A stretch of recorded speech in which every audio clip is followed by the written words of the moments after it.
of Unit 9, and topic for today's session is financial planning. We will see in this session how the planning regarding finance is done by a manager. We will see what it is concept and how much it's important for any organization to do a planning for financially things before the starting of a business and even during the commencement of the business. So let's keep our focus in this session on financial planning. Financial planning हम सबसे पहले समझेंगे कि क्या होता है. It majorly includes three main aspects.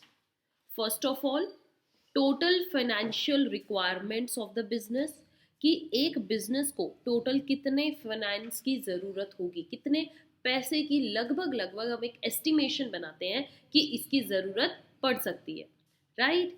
Then next thing इसमें क्या सोची जाती है, determining the different dash of financing, different pattern, कि हम किस पैटर्न से फाइनेंस को इकट्ठा करेंगे, क्या हमारे सोर्सेज होंगे, क्या हम रेशो रखेंगे, हम अगर बोरोड कैपिटल ले रहे हैं तो किस सोर्सेज से कहाँ से लेनी है, कितने इंटरेस्ट पर लेनी है.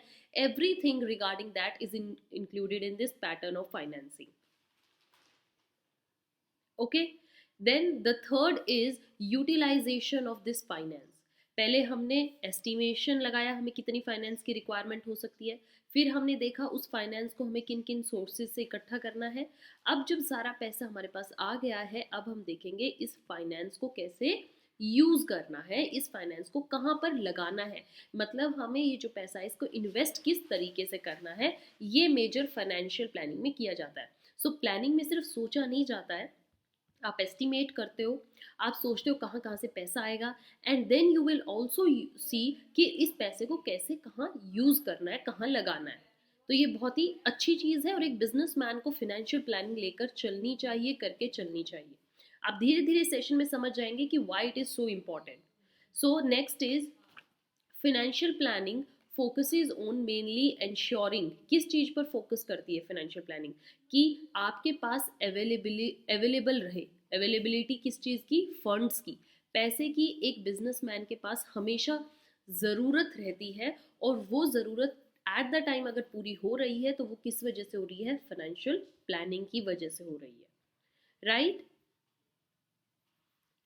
So availability of funds whenever required, and also to see that firms doesn't raise dash unnecessarily. ये भी देखना कि जितनी ज़रूरत है हम उतना ही फंड्स यूज़ कर रहे हैं, प्लस हम अननेसेसरीली कोई भी ऐसी जगह से या सोर्सेज से पैसा नहीं उठा रहे जो कि बाद में आपके लिए वेस्टेज या रिस्क फुल साबित हो.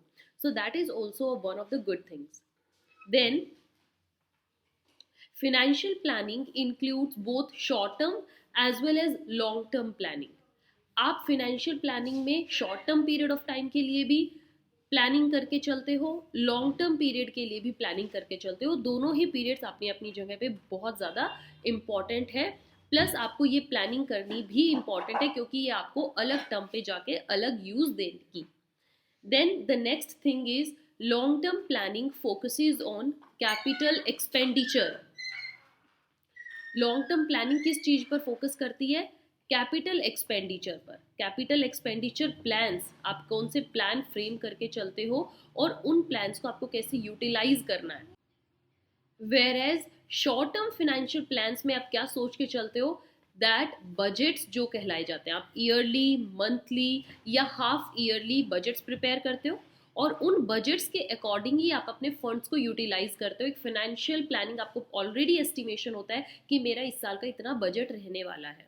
सो it is generally prepared for 1 year और less. That's why these budgets are included in short term planning, right. तो अब आपको फाइनेंशियल प्लानिंग का कंसेप्ट अच्छे से समझ में आया.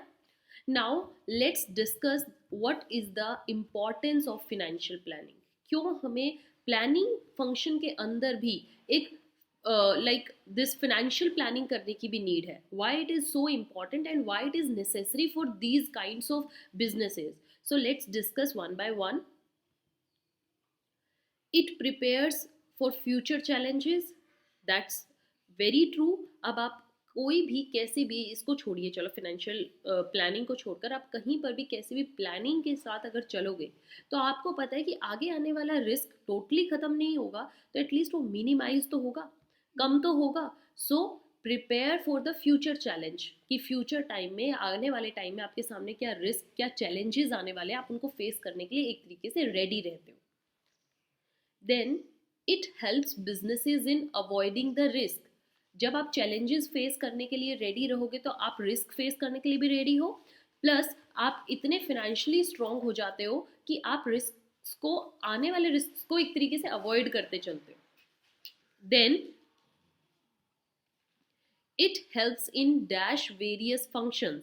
किस चीज में हेल्प करते हैं? It helps in coordinating various functions. आप पहले से ही कोऑर्डिनेट करके चलते हो अलग अलग तरीके के फंक्शंस को, कि किस कौन सा फंक्शन आपको कब प्रिपेयर करना है। मीन्स अगर आपके पास फंड्स अभी ज़्यादा है तो आप मान के चलोगे ठीक है, मैं अब की बार एक और कंस्ट्रक्शन का काम, या मेरे को अगर आपने ऑफिस में एक और ऑफिस बनाना है, या कोई मुझे अभी एक शेड बनाना है, या मुझे कोई कंस्ट्रक्शन का काम करना है, वो आप कर सकते हो। प्लस अगर आपके पास फंड्स कम है तो आप जो सोच चल रहे हो आप उसको लेटर ऑन के लिए शिफ्ट कर देते हो, अभी आप नहीं कर सकते। तो इससे क्या होता है, कोऑर्डिनेशन अच्छा होता है, राइट? आप कंपेटेबल हो जाते हो, आप अच्छे से काम करने के लायक हो जाते हो। Then the next thing is it reduces the wastage of dash and effort. किस चीज़ की वेस्टेज कम हो जाती है? Time and effort. टाइम भी कम यूज होता है और एफर्ट्स भी कम लगते हैं। आप टाइम को मिनिमाइज कर देते हो, जो वेस्टेज टाइम की आप विदाउट प्लानिंग करते हो वो प्लानिंग के साथ उस टाइम को आप बचा लेते हो, जो आपके लिए एक प्लस पॉइंट होगा। Then it acts, financial planning कैसे एक्ट करती है? Link between present and future. Presently you do planning and future के लिए you are ready to face those challenges. So future and present are somewhere linked together. Last is it makes the evaluation of actual performance easier.